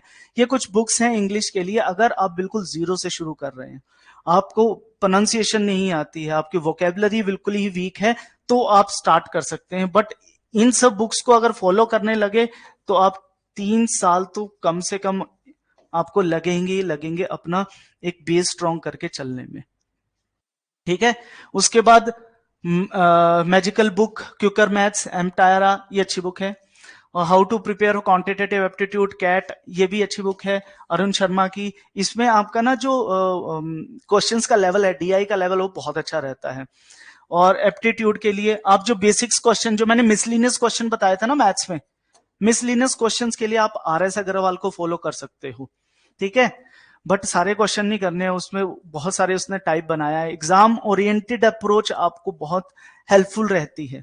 फिर उसके लिए बैंकिंग अवेयरनेस के लिए या तो कोई भी आप करंट अफेयर मैगजीन स्टार्ट कर लो, या डेली न्यूज़पेपर स्टार्ट कर लो, या कोई ब्लॉग देख लो, कहीं से भी आप जर्नल अवेयरनेस स्टार्ट कर सकते हैं। वैसे तो हमारी भी करंट अफेयर मैगजीन आती है, उसमें से अप्रोक्सीमेटली 55 to 60 क्वेश्चन आते हैं। ओके, आगे चलते हैं।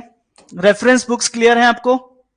ये आप स्क्रीनशॉट वगैरह ले लीजिएगा या बाद में रिकॉर्डिंग देख लेना, क्योंकि लिखना आपके लिए थोड़ा सा मुश्किल होगा। फिर आते हैं फेज 2 के ऊपर। फेज 2 जो है ये आपका मेरिट में काउंट होता है। इसका मतलब जो फेज 1 था that is only qualifying in nature, मतलब आपको पेपर बस पास करना था, एक टिकट लेनी थी मेंस में पहुंचने के लिए। तो प्रीलिम्स पास किया, उसके बाद अब मेंस आ गया। मेंस का पैटर्न देखिए क्या क्या रहता है। 3 सब्जेक्ट्स होते हैं या 3 पेपर होते हैं फेज 2 एग्जाम्स में। मतलब मेंस में कितने पेपर होंगे? 3 पेपर होंगे। किस किस चीज के पेपर हैं? Economic and social issues, English writing skills मतलब subjective, and third is finance and management. अब ये जो 3 सब्जेक्ट्स हैं, इसको छोड़कर ये दोनों सब्जेक्ट हैं जो बच्चा कॉमर्स बैकग्राउंड का है उसको थोड़ा सा एज रहता है, क्योंकि इकोनॉमिक्स उसने पढ़ी हुई है, फाइनेंस और मैनेजमेंट पढ़ा है, उसको बस प्री क्रैक करना है। मेंस उसका 66% प्रिपेयर्ड है। बट इसमें आप होप नहीं छोड़ सकते कि यार मैं तो आर्ट्स बैकग्राउंड का हूं, ये हो पाएगा कि नहीं हो पाएगा। इसमें अच्छी चीज पता क्या है इकोनॉमिक एंड सोशल इश्यूज में या फाइनेंस मैनेजमेंट में? इसमें कंसाइज टॉपिक दिए गए हैं। टॉपिक दिए गए कि आपने यही 20-25 टॉपिक 38 टॉपिक पढ़ने हैं और इसके बाहर नहीं आएगा। आपने उन्हीं टॉपिक्स को बहुत डीपली पढ़ लेना है। बुक्स हैं, मार्केट में बुक्स भी अवेलेबल हैं, बट ये क्या है कि आप 5-6 बुक्स अगर आप पढ़ेंगे तो किसी में कोई कोई टॉपिक बहुत अच्छा दिया हुआ है। और सारा ये नहीं है कि आप अगर रमेश सिंह पढ़ लेंगे तो सारा का सारा उसी में से आ जाएगा। क्यों नहीं आएगा? इकोनॉमिक्स का उसी बुक से या फिर कोई और उमा कपिला आप फॉलो करते हैं, कोई और बुक फॉलो करते हैं, क्योंकि ये जो इकोनॉमिक एंड सोशल इश्यू का सब्जेक्ट है ना, ये क्या है? सारा करंट अफेयर बेस्ड है। अभी हमने पढ़ा था ना पीछे करंट अफेयर्स, सारा का सारा करंट अफेयर के ऊपर बेस्ड है। करंट अफेयर के ऊपर बेस्ड कैसे? कि economics all about currents, social issues जो उन्होंने टॉपिक मेंशन किए हैं, डेमोग्राफिक ट्रेंड हो गया, हेल्थ स्कीम होगी, एजुकेशन स्कीम्स होगी, तो इसमें वो फिर से यही चाहता है कि आप करंट के साथ लिंक करें। और पेपर अगर 100 नंबर का है, टोटल 100 नंबर का पेपर है ना, तो उसमें 70 to 80% क्या रहता है? Current affairs. तो मार्केट में जो बुक्स है ना वो आपका बेस बनाएंगी। अब उनके साथ आपको करंट अफेयर लिंक करने पड़ेंगे ताकि आप यहां तक पहुंच पाए। इसीलिए उन बुक्स के साथ साथ आपको करंट अफेयर न्यूज़पेपर साथ पढ़ना बहुत ज्यादा जरूरी है। उसके बाद पेपर टाइप देखते हैं। 50% ऑब्जेक्टिव है और 50% डिस्क्रिप्टिव है। ये पेपर 50, इससे पहले क्या होता था? 100% ऑब्जेक्टिव। मतलब 2000 मैं बताऊं 2000 शायद 20 से पहले सारा ही ऑब्जेक्टिव था, मतलब सारे का सारा 100 के 100 क्वेश्चन ऑब्जेक्टिव आते थे। और 2000 शायद 14 से पहले, 2015-14 से पहले सारे का सारा ही सब्जेक्टिव था। तो आरबीआई ना ये शिफ्ट मारता रहता है कि कभी ऑब्जेक्टिव कर देगा, कभी सब्जेक्टिव कर देगा। अभी ऑब्जेक्टिव सब्जेक्टिव दोनों कर दिए। तो इसके लिए आपकी अप्रोच क्या रहनी चाहिए? वही वाली अप्रोच कि आप कॉन्सेप्ट्स पढ़ें, आप फैक्ट्स पे ना जाएं कि हाँ जीडीपी इतनी होगी, रेपो रेट कितनी हो गई, पॉवर्टी कितनी चल रही है, एचडीआई इंडेक्स कितना चल रहा है। यार रट्टों पे मत जाओ, आप कॉन्सेप्ट के ऊपर जाओ। अगर आपके कॉन्सेप्ट क्लियर होंगे तो आरबीआई चाहे चेंज करता रहे चाहे वही रखे, आपको नोटिफिकेशन आउट होने के बाद 20, 25 या 45 दिन में टेंशन लेने की जरूरत नहीं। यार मैं फुली प्रिपेयर्ड हूं, मैंने सारे कॉन्सेप्ट अच्छे से पढ़े हैं, ठीक है ना। तो अप्रोच आपकी यही रहनी चाहिए। अगर आप रट्टा मारने के थॉट से गए कि आप 50 क्वेश्चन तो रट्टे से कर लूंगा, बाकी रेस्ट क्वेश्चन मैं उससे कर लूंगा, तो भूल जाओ, लास्ट मिनट में हो ही नहीं पाता, इतने सारे टॉपिक्स हैं। और आपको पता है कि जब प्री होता है, जैसे मान लो आज नोटिफिकेशन आउट होगी, आज कितनी है 25, तो इसमें ना आपको मैक्सिमम वो 30 डेज देंगे प्रीलिम्स प्रिपेयर करने के लिए, उसके बाद 21 to 25 देंगे मेंस प्रिपेयर करने के लिए। तो आप ये देखो 20-25 दिन में सारा टॉपिक कैसे हो सकते हैं। आपको इंग्लिश राइटिंग भी करनी है, एसए भी करनी है, मैं सब टॉपिक से बता देता हूँ कौन कौन से हैं, कि आपको सारा चीज करना है, फिर फाइनेंस भी पढ़ना है, मैनेजमेंट भी पढ़ना है। तो इन 25 दिनों में, 20-25 दिनों में वो सारा कवर नहीं हो पाता। आपने सारा रिवाइज किया है, सारी आंसर राइटिंग की है, आंसर राइटिंग का फ्रेमवर्क तैयार है, उसके बाद जब आप करते हैं ना, तो ये इन 20-25 दिनों में only revision revision revision, only revise कर सकते हैं, ठीक है। थोड़ा सा और मैं इन डेप्थ में जाऊंगा। जो इकोनॉमिक एंड सोशल इश्यूज है, पहले क्या होता था, ओनली इकोनॉमिक्स के क्वेश्चन ज्यादा आते थे, बट सोशल इश्यूज के कम रहता था, 70-30 का रेशो भी रहता था। अब क्या किया है उन्होंने कि सोशल इश्यूज का भी चंक बढ़ा दिया है, और जो ये डिस्क्रिप्टिव वाला पार्ट है, इसमें इकोनॉमिक्स में से भी हर सेक्शन में से एक एक क्वेश्चन आता है, और आपके सोशल इश्यूज में भी हर सेक्शन में से एक एक क्वेश्चन आ जाता है। जैसे ये 50 नंबर का है ना, तो उसमें से 6 क्वेश्चन आएंगे आपको, 6 क्वेश्चन में से आपने 4 लिखने हैं, मतलब 2 सेक्शन होंगे इस तरीके से। तो आपने इसमें से हर टॉपिक में कुछ कुछ क्वेश्चंस होंगे, जैसे 15 मार्कर के 2 आते हैं और 10 मार्कर के 2 क्वेश्चन आते हैं, वो इन दोनों में से होंगे, इकोनॉमिक्स में से भी और सोशल इश्यूज में से भी। तो 6 क्वेश्चन में से आपको 4 अटेम्प्ट करने हैं, और रेस्ट जो ये 50 क्वेश्चन है ये आपके आते हैं 50 नंबर के हैं, ये आपके आते हैं 30 क्वेश्चन।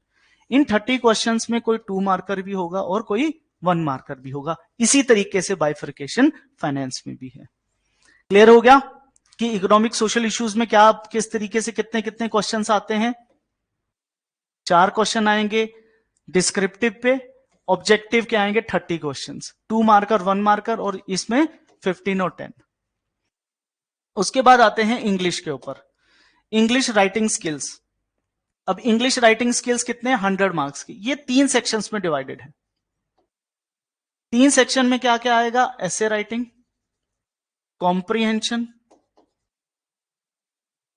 जो कि हमने प्री में भी किया है, और प्रेसी राइटिंग, मतलब कोई भी पैसेज दिया होगा, मान लो 300 शब्द का कोई पैसेज दिया है, तो उसको आपने 1/3 अपनी लैंग्वेज में लिखना होता है, समराइज करके, इसको कहते हैं प्रेसी राइटिंग। ऐसे के बारे में हर किसी को पता है, कॉम्प्रीहेंशन के बारे में हर किसी को पता है।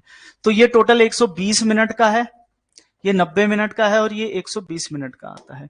तो ये है आपका मेंस का पैटर्न। क्लियर है बच्चों? Any query till now?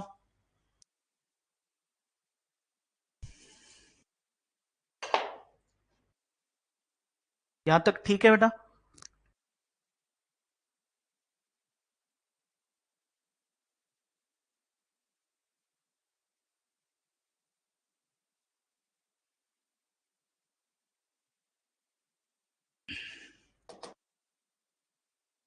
आगे चलते हैं।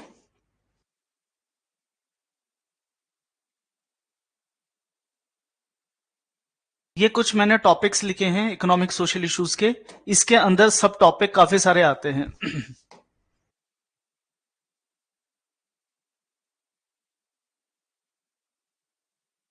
Economic and development, Indian economy, globalisation and social structure of India. जैसे ग्रोथ एंड डेवलपमेंट में आपका टॉपिक आएगा नेशनल इनकम, फिर ये आपका ग्रोथ का पार्ट बनता है, फिर डेवलपमेंट में human development index, sustainable development, वो सारे टॉपिक आपके ग्रोथ एंड डेवलपमेंट में आएंगे। ये आप अगर डिटेल में सिलेबस देखना है तो आप आरबीआई ग्रेड बी की वेबसाइट पे जाके देख सकते हैं।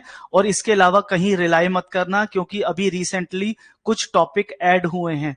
बच्चे क्या करते हैं, पिछले साल का कोई भी उठा के देख लिया, बट अभी जैसे फाइनेंस में फिनटेक ये चीज ऐड किया, इकोनॉमिक्स में भी अलग अलग टॉपिक्स ऐड किए हैं। तो प्लीज आरबीआई की वेबसाइट को ही फॉलो करना। और इसमें बुलेटिन्स भी आते हैं, आरबीआई बुलेटिन्स, वो भी आपने ध्यान में रखने हैं। हमारे यहाँ जो टीचर है वो बुलेटिन्स ऑलरेडी नोट्स में एडिट करके बच्चों को प्रोवाइड किए जाते हैं। फिर इंडियन इकोनॉमी आ गया।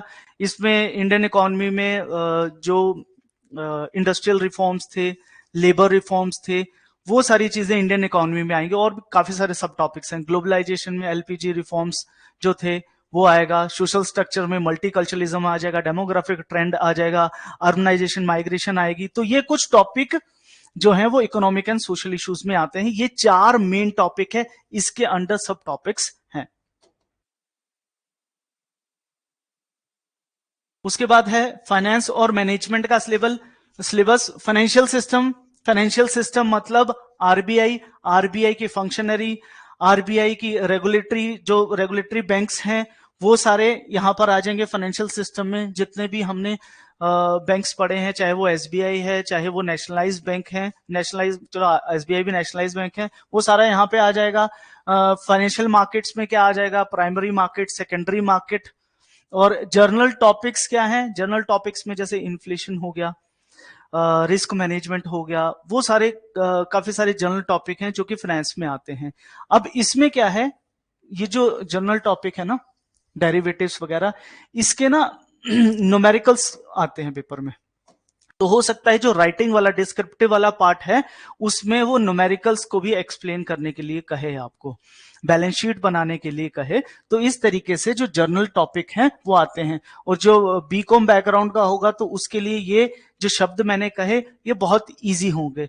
रेस्ट के लिए भी ये नहीं सोचना है कि यार मेरे से नहीं हो पाएगा, यार ये तो फाइनेंस एंड मैनेजमेंट आ गया, इससे तो मैं स्कूल में भी भागता था। आप ये देखिए कि आपको आगे क्या मिलने वाला है। आपने लिमिटेड टॉपिक पढ़ने, आपको पता है प्री प्लस मेंस की अगर मैं बात करूं तो टोटल 135 टॉपिक्स हैं। मैथ्स, रीजनिंग, इंग्लिश, जीए, फाइनेंस मैनेजमेंट, इंग्लिश, सारे 135 टॉपिक ही हैं ओनली। 135 टॉपिक का क्या मतलब हुआ यार, कि अगर एक दिन में मैं सारा सिलेबस खत्म करने के बाद एक दिन में एक टॉपिक पढ़ लेता हूं तो ये कितना हो गया, अगर 30 से भी डिवाइड करो 4.5, मतलब यार 4.5 महीनों में आपने सारा सिलेबस कर दिया। इतना कंसाइज तो कभी हो ही नहीं पाएगा कुछ चीज। और यहां पे ये देख रहे हैं आप, मैनेजमेंट के ये फंडामेंटल एथिक्स, ये टॉपिक सब टॉपिक मेंशन्ड हैं कि लीडरशिप क्या होती है, मोटिवेशन क्या होती है, साइंटिफिक मैनेजमेंट थ्योरी क्या है, ह्यूमन बिहेवियर थ्योरी क्या है। वो मैनेजमेंट के सिलेबस में एक एक थ्योरी मेंशन है, किसकी थ्योरी क्या क्या है। तो ये सारा कंसाइज सिलेबस आपको दिया हुआ है, बस आपको इकट्ठा करके उसको पढ़ना है, वो पेपर आपका क्रैक हो जाएगा। आगे चलते हैं। ये कुछ रेफरेंस बुक्स हैं बच्चे, मैं इसके बारे में ज्यादा नहीं बताऊंगा क्योंकि अभी और भी काफी सारी चीजें रहती हैं। ये कुछ बुक्स हैं इकोनॉमिक्स के लिए, उमा कपिला है, मिश्रापुरी है, शंकर राव है। ये शंकर राव बहुत अच्छा, इसने ग्रोथ एंड डेवलपमेंट किया हो, बट बहुत बल्कि बुक है। फाइनेंस मैनेजमेंट के लिए एवी स्टोनर है, बहुत सारी अदर बुक्स हैं, ये आप देख लीजिएगा। इंग्लिश के लिए हिंदू एडिटोरियल्स, जो मैंने बोला न्यूज़पेपर आपको पढ़ना है, हाँ बता देता हूं, 2 न्यूज़पेपर हैं जिनको आप फॉलो कर सकते हो। First is Hindu, second is economic times. Economic times तब पढ़ना जो कि इकोनॉमिक्स बैकग्राउंड के नहीं है और आपकी इकोनॉमिक्स खत्म हो चुकी है, उसके बाद इकोनॉमिक टाइम आप पढ़िएगा। एडिशनल रिसोर्सेज भी हैं, प्लीज स्क्रीनशॉट ले लीजिए कि यहां से आप निकाल सकते हैं। बाकी रेस्ट हमारी तरफ से ना मैगजीन आती है, ये सोर्सेज अगर नहीं भी पढ़ोगे तो ये सारा हमारी नोट्स में कवर्ड ही है। राइट टाइम टू स्टार्ट, ये ऑलमोस्ट मैं आपको चीज बता ही चुका हूं कि कब स्टार्ट करना चाहिए।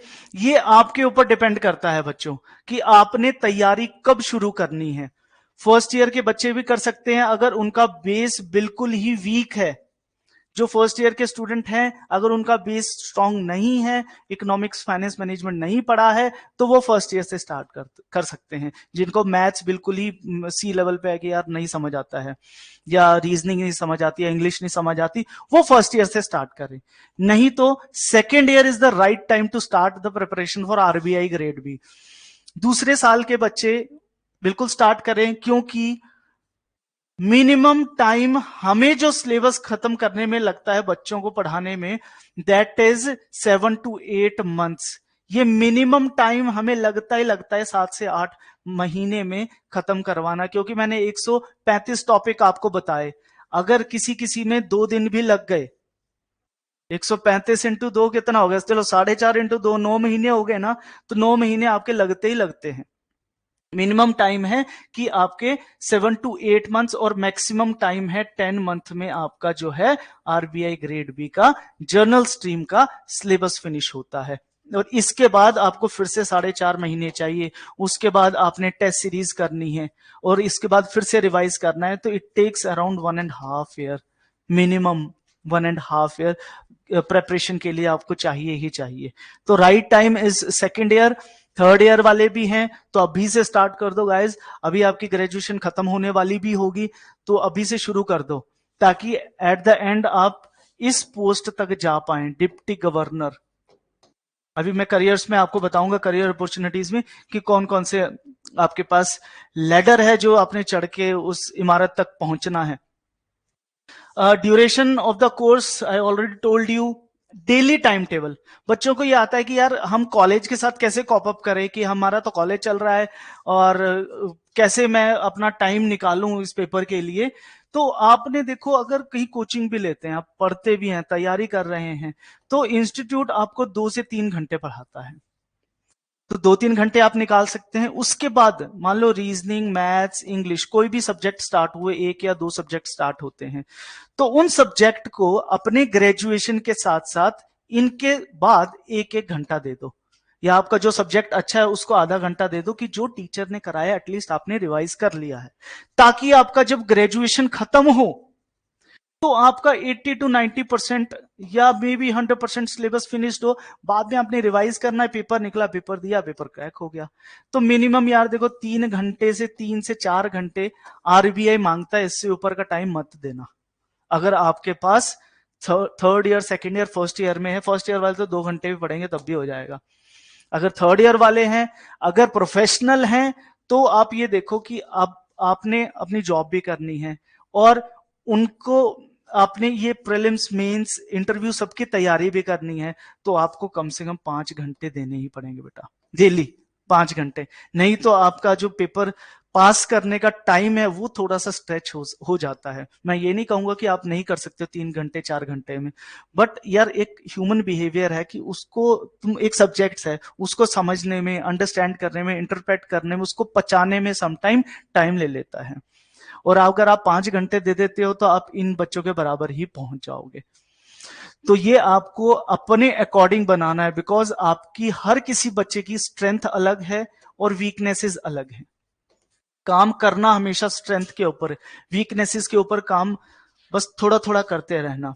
स्ट्रेंथ से ही जंग जीती जाएगी, पेपर क्रैक होगा आपकी स्ट्रेंथ से होगा, वीकनेस से नहीं होगा। वीकनेस को इंप्रूव करते हुए तब भी डर ही लगा रहेगा, यार हो पाएगा कि नहीं हो पाएगा। तो ये देखो कि आपके पास स्ट्रेंथ क्या है। आप कॉन्सेप्ट बहुत अच्छे से पढ़ सकते हैं, आप बुक्स ज्यादा अच्छे से पढ़ सकते हैं, आपका अंडरस्टैंडिंग लेवल बहुत अच्छा है, आपका राइटिंग स्किल बहुत अच्छा है, आप एमसीक्यूज रट्टा बहुत अच्छे से मार लेते हैं। वो स्ट्रेंथ आप देखिए, और ये मत कि आज ही सर ने बोला मैं कॉपी खोल के स्ट्रेंथ लिखूं अपनी सारी। वो आपको पता लगती है जब आप इस फील्ड में उतरते हैं, जब आप प्रैक्टिस करते हैं, जब आप बार बार चीजों को पढ़ते हैं, तब आपको पता लगता है कि आपकी स्ट्रेंथ क्या है। वो वन डे में डिसाइड कभी भी नहीं होती। ये है बच्चे आपका करियर ग्रोथ। जब आप एग्जाम क्रैक करते हैं तो आप बनते हैं मैनेजर। इससे पहले भी ग्रेड ए की पोस्ट भी होती है जो कि असिस्टेंट की पोस्ट है। इसकी कोई डायरेक्ट रिक्रूटमेंट नहीं है, ये प्रमोशन के साथ आता है। जो आरबीआई असिस्टेंट लगते हैं उनका कुछ मिनिमम टाइम होना चाहिए, 2 से 3 साल, उसके बाद वो पेपर क्रैक करें तभी वो ग्रेड बी मैनेजर वो बन सकते हैं। इसके बाद मैं आपको साथ साथ में प्रमोशन भी बता देता हूं। आरबीआई ग्रेड बी मैनेजर लगेंगे, इसमें आपका लगते ही 15 वीक्स की ट्रेनिंग होती है। जैसे अभी हमारे जो बच्चे सेलेक्टेड हुए थे उनकी ट्रेनिंग जम्मू में चल रही है, किसी के चेन्नई में होती है, अलग अलग जगह पे ट्रेनिंग्स होती है। आपकी पोस्टिंग भी रीजनल सेंटर्स, जोनल सेंटर्स और सब सेंटर्स काफी पूरे ऑल ओवर इंडिया में फैले हुए हैं। मैंने एक अलग से मैप लगाया हुआ है, वो आप देख सकते हैं कि कहाँ कहाँ आप जा सकते हैं। मेजरली जो इसकी पोस्टिंग होती है ना आरबीआई ऑफिसर की, वो ना जितनी भी कैपिटल्स हैं इंडिया की, जितनी भी कैपिटल्स हैं वहीं पे ही आरबीआई ग्रेड बी ऑफिसर को भेजा जाता है। और बहुत अच्छा रेमुनरेशन है, बहुत अच्छे पर्क्स हैं। आरबीआई ग्रेड बी ऑफिसर का अगर मैं पैकेज की बात करूं तो 12 लाख तो कहीं ना कहीं उसको मिल ही जाता है, मतलब 1 लाख मंथली, मतलब टॉप एमएनसी भी इतना पैकेज देती है। आईएएम चलो वो तो एक अलग चीज है, 15 16 17 से उनकी स्टार्टिंग होती है, बट फिर भी 1 से 1.5 साल की तैयारी में आपको इतना अच्छा पैकेज मिल रहा है। तो ये चीज आप देखिए कि 12 लाख, उसमें पर्क्स, घर मिलेगा यार, खाने के कूपन मिलते हैं, 3,000 का कूपन मिलता है हर मंथली। और एक और बात बताता हूँ, अगर आप फॉरेन घूमना चाहते हैं तो आपको हर 2 साल में जो आरबीआई वो स्पॉन्सर करता है कि आप जा सकते हैं अपनी फैमिली को लेके, वो उसका खर्चा भरते हैं। इसके साथ साथ अगर मैं बात करूं तो अगर आप हायर स्टडीज के लिए जाना चाहते हैं तो उसका खर्चा भी, फॉरेन कंट्री में पढ़ना चाहते हैं तो वो भी आरबीआई आपको असिस्ट करता है उसमें। तो बहुत अच्छी फैसिलिटी है, क्योंकि इनको ना इंटेलेक्चुअल्स का चाहिए, क्योंकि यार सारी इकोनॉमी जो है वो इन्हीं के हाथ में है। पूरा देश किसने चलाना है, मॉनेटरी पॉलिसी कौन बनाता है यार, आरबीआई बनाता है। तो उनको इंटेलेक्चुअल्स चाहिए, तो इसीलिए उन्होंने बहुत कम बार रखा है इस चीज को लेके। और आपको बताता हूं कि जो ये स्ट्रेटा है, ग्रेड बी ग्रेड सी, अगर नॉर्मल में बात करूं तो हमेशा वो डी जो है वो क्या होता है, लोअर स्टाफ। सी जो होता है वो होता है क्लरिकल लेवल, बी जो होता है वो होता है इंस्पेक्टर लेवल, ए जो होता है वो गजेटेड ऑफिसर होता है। ये नॉर्मल गवर्नमेंट के अंडर इस तरीके से हायरार्की रहती है। बट आरबीआई एक टोटली अलग एंटिटी है और वो अलग तरीके से अपनी हायरार्की चलाता है। जैसे इसमें ऊपर से नीचे से ऊपर, मतलब डी सी बी ए, इस तरह से ऊपर की हायरार्की बनाई है। और आरबीआई क्या करता है, उल्टी चलाता है, A B C D E F, इसके बाद अलग। तो ये बिल्कुल अलग ही एंटिटी। और एक मैं आपको इंपॉर्टेंट फैक्ट बताता हूं, RBI grade B officer gazetted officer नहीं होता। हमें लगता है कि यार ग्रेड भी लग गए, मैनेजर लगे तो हम गजेटेड ऑफिसर है, नहीं। गजेटेड ऑफिसर वो होता है जो इंडियन गजेट में जिसका नाम हो, वो होता है गजेटेड ऑफिसर। बट इसका तो गवर्नमेंट के साथ कुछ लेना देना ही नहीं है, बिल्कुल अलग एंटिटी है, ठीक है। इसके बाद अगर प्रमोशन की बात करूं, आप मैनेजर लगते हैं, 15 वीक की आपकी ट्रेनिंग होगी, उसके बाद 15 वीक की आपकी ट्रेनिंग होगी, फिर 2 साल का जो आपका प्रोबेशन पीरियड होता है, उसके बाद 5 साल आपको सर्व करना पड़ता है, मतलब टोटल 7 साल के बाद आपकी फर्स्ट प्रमोशन होगी। आप grade C officer, assistant general manager लगेंगे। उसके बाद 6 साल आपको इस पोस्ट पे सर्व करना पड़ता है। उसके बाद आप डिप्टी जनरल मैनेजर, फिर 4 साल, कई बार 5 साल भी लग जाते हैं, ठीक है, डिपेंड ऑन कि आगे वैकेंसी कितनी है। उसके 4 साल बाद जनरल मैनेजर, उसके 4 साल बाद चीफ जनरल मैनेजर। इसके बाद यहां तक तो हर आरबीआई ग्रेड बी ऑफिसर पहुंच ही जाता है, चीफ जनरल मैनेजर तक तो वो पहुंच ही जाएंगे। अब इसके बाद क्या है, जो एग्जीक्यूटिव डायरेक्टर है, डिप्टी गवर्नर है, गवर्नर है, अब यहां तक क्या है, नंबर ऑफ सीट्स जो है वो थोड़ी सी कम होती है। और आपका एकेडमिक्स और पीछे का जो स्केल है, उसके बाद जो आपका इंटरव्यू होगा, जो आपका रिटर्न एग्जाम होगा, इसके ऊपर आपको यहां पर अपॉइंट किया जाता है। और डिप्टी गवर्नर जब अपॉइंट किया जाता है, इसके इनफैक्ट चीफ जनरल मैनेजर के बाद जब आप एग्जीक्यूटिव डायरेक्टर बनना है तो आपका इंटरव्यू होगा, उसमें गवर्नर और डिप्टी गवर्नर दोनों बैठे होते हैं, 4 डिप्टी गवर्नर और 1 गवर्नर। उसके बाद इंटरव्यू आप क्लियर करते हैं तो आप एग्जीक्यूटिव डायरेक्टर बनते हैं। उसके बाद आप डिप्टी गवर्नर तक जाने के लिए अभी जैसे भर्ती निकली हुई है कि जिसको, जो डायरेक्टर रह चुका हो और इतने साल का एक्सपीरियंस हो इस फील्ड में हो, उनके लिए डिप्टी गवर्नर की पोस्ट वैकेंट होती है, कोई भी अप्लाई कर सकता है। बट इसके लिए आपका जो एक्सपीरियंस है वो बहुत ज्यादा चाहिए, राइट। और एट द एंड गवर्नर। अभी तक एक ही हैं जो वहां तक सक्सेसफुल हो पाए हैं, डिप्टी गवर्नर से गवर्नर बन पाए हैं, आरबीआई ग्रेड बी ऑफिसर। तो देखो चांस तो है, आप भी बन सकते हैं, बस ये है कि आप मेहनत कितनी करते हैं और कितनी लगन से तैयारी करते हैं। तो ये आपका करियर अपॉर्चुनिटीज थी। उसके आगे चलते हैं कि फ्रीक्वेंसी ऑफ एग्जाम क्या होती है। फ्रीक्वेंसी ऑफ एग्जाम, साल में एक बार एग्जाम होगा ही होगा। ये स्टेट एग्जाम्स की तरह नहीं है कि नहीं होगा, डिले हो जाएगा, नहीं।